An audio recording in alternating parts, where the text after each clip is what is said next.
Hello everyone, this is Ruby. Today to share Keep Shape Grid and Equal Height Grid, these two tools with you. The function of Keep Shape Grid is to make the curves of other codes bend to the same degree as the base code. For example, this armhole curve.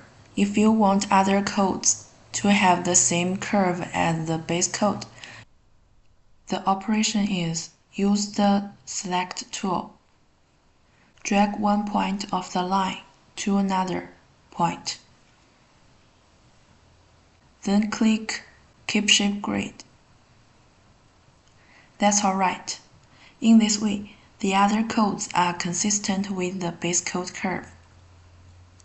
The function of Equal Height Grid is to place the curve between two grading points in an equal height manner.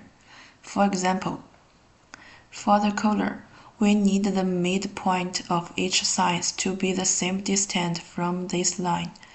The operation is the same. Use the Select tool to drag one point to another. Click on Equal Height Grid